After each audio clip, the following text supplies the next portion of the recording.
Hello everyone! Welcome back to my channel. At ngayong araw na to guys, excited ako kasi ang pupuntahan natin ay ang isa sa pinaka-dream kong puntahan dito sa Japan. So after ng Kumizudera, pumunta tayo sa... Excited na ba kayo? Ang tawag dito ay Golden Pavilion. Alam nyo na, di ba?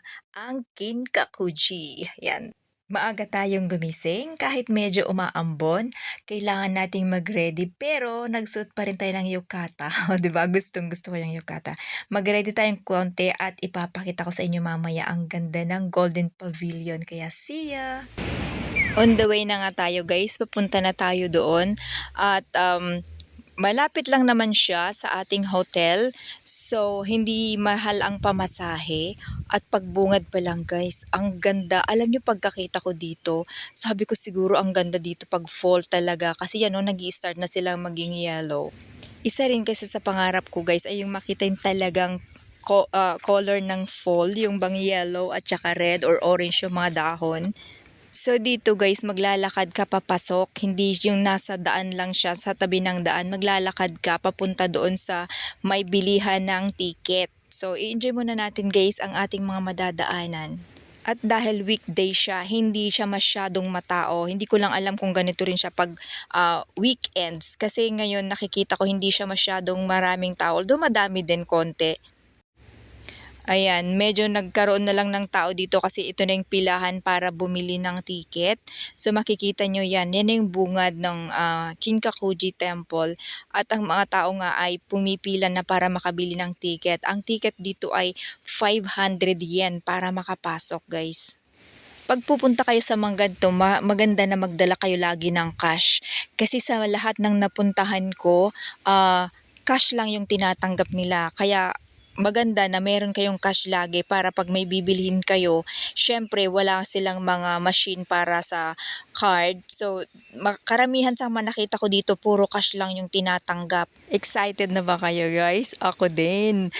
Pasok na tayo. Alam nyo, papasok pa lang ako. Ay, grabe. Talagang sabi ko, excited na ako kasi nakita ko kasi yung picture noon sa isa kong kaibigan na pumunta sa Japan. At yan, eto na nga, sobrang ganda. Alam nyo, parang nung nakita ko yan, parang Diyos ko, ilang kuha ako kasi parang alam mo yun, ang daming tao na nag-i-stay lang dyan para panoorin. Yan yung Kinkakuji or tinatawag na Golden Pavilion. Yan, finally, di ba, narating na natin. Although hindi pa siya masyadong fall yung color niya, pero makikita nyo naman, nagsisimula ng maging yellow yung mga dahon. Okay na rin. Napaka-still ng tubig guys, kaya parang nakakakalma. Yung feeling mo na napaka-peaceful, napaka-calm ng paligid. Ang sarap mag-stay dyan. Pero unfortunately nung pumunta ako, medyo drizzly siya, umaambon siya. Pero ganun pa man, marami pa ring tao. At saka nag-stay yung mga tao dyan. Ito yung pinakamagandang spot kasi para mapanood mo yung yung Kinkakuji Temple, yung temple na yan. Meron ding silver pavilion yung Jinkakuji, kaso nga lang hindi ko na yun napuntahan, wala na akong time guys dahil syempre limited yung time natin. Mag-selfie na lang muna tayo dito at i-enjoy. Para-paraan lang talaga paano ka mag-selfie, alam na this. Wiki tayo, ang Kinkakuji o ang Temple of the Golden Pavilion ay officially named Tokunji. Is a Zen Buddhist temple in Kyoto, Japan. It is the most popular building in Kyoto, o diba? Designated as a special national historic site, a national historic landscape.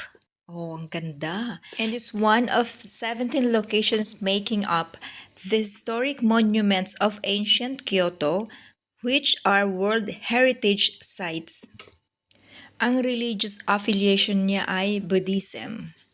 Ayon pa rin kay Wiki, ang sect niya ay Zen, at iba pa, Deity Kanon Busatsu. Ayan. At ang kanyang location guys ay Kinkakuji-cho, Kitako, Kyoto Prefecture. Ang prefecture sa kanila guys ay province daw, sabi ng kaibigan ko. Ni-research ko guys kung ano nga ba yung Kinkakuji. Ang founder nito daw ay si Ashikaga Yoshimitsu, completed in 1397, pero ni-reconstruct siya noong 1956. Ayon po ito kay Wiki. Ito yung spot sa likuran ng temple. Tapos kung maglalakad ka, marami ka pang mga madadaanan dyan na mga attraction. Kaya ayan, tuloy lang tayo sa paglalakad. Tapos andun medyo nasa likod na tayo. Kung makikita mo, medyo malayo-layo rin yung inikutan. Marami kang makikitang ganito yung sinishake nila yung rope para maring yung bell. Parang yun yung way nila para i-call ang attention ng God. Yan, shake mo siya para tumunog yung bell. And then, lakad ulit. Bahala ka na kung alin ang gusto mong sundan sa mga tao na nakikita mo kasi yung iba-iba rin yung pinupuntahan. Marami kang madadaan ng shops, pagkain, may mga souvenir, pero cash lang sila. Nag-research pa tayo. So, yung top stories pala niyan ay made with pure gold leaf. Tapos yan, makikita nyo, ginawa ko yan sa wiki. Tapos yung location niya sa Japan. Ang ganda niya, no, 'di ba? Yung roof ornament niya, ang ganda. Kaso hindi ko nakuha ng maganda kaya kumuha na lang ako sa online. Yan yung fishing deck niya. Thatch pyramid with shingles. Yan yung made ng roof niya. Tapos may ornament siya sa tuktok. The pavilion grounds were built according to the descriptions of the Western paradise of the Buddha Amida, intending to illustrate a harmony between heaven and earth. Kaya yan, feeling in harmony din tayo, 'di ba? Ito yung mga nadaanan ko na hindi ko na maalala kung ano yan, pinicturan ko na lang. Ito guys yung part na exciting na naman kasi ito yung isa sa itatry natin. Ano nga ba iyan? Malalaman ninyo. Again, cash only sila. So, subukan natin. Nandito na rin lang naman tayo. Kailangan masubukan natin to. Kaya tara, subukan natin ang kanilang... Ang isang pares niyan ay nagkakahalaga ng 500 yen. This cake is made of sugar. Inside, red bean paste and salty soybean. Ito yung green tea and sugar cake experience sa sa Golden Palace kung saan may red carpet. First, take a bite of the cake and drink the green tea. That's edible gold stuff there. Ni-search ko Golden Palace pala yan. So, take a bite.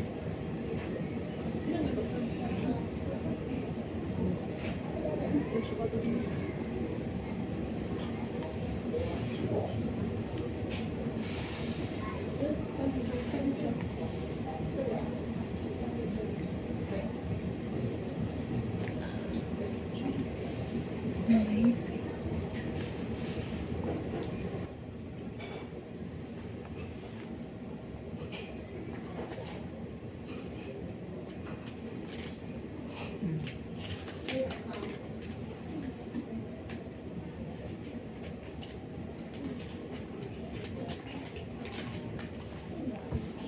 Swerte mo pag nasa harapan ka tapos nasa may window ka kasi ang ganda ng view. Kasi pag dumami na yung tao, sa likod ka na mauupo. Kinuhanan ko din yung ilan sa mga souvenirs na nadaanan ko. Yung iba affordable naman.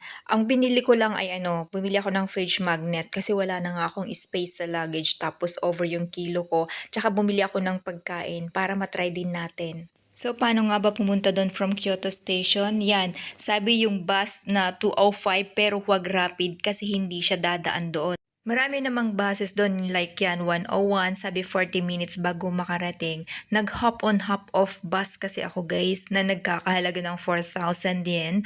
Matatagpuan din sa harapan ng Kyoto Station yung bilihan ng ticket. So yan yung sinakyan natin kaya hindi ako sumakay ng mga bus na nandyan. Shinare ko lang galing sa internet. Bago natin tapusin yung video, ayan, sulyapan ulit natin sa huling pagkakataon ang Kinkakuji o ang Golden Pavilion. Ayan. Pagmasdan nyo yung tubig, yung mga dahon, tapos yung temple mismo, nakaka-relax siya. Sobrang nakaka-relax siya. Hindi ka talaga magsasawa. So, I'm hoping na sana makabalik ako dyan kapag fall na talaga siya or pagpanahon ng cherry blossoms. So yun lamang po, dito na nagtatapos ang ating video.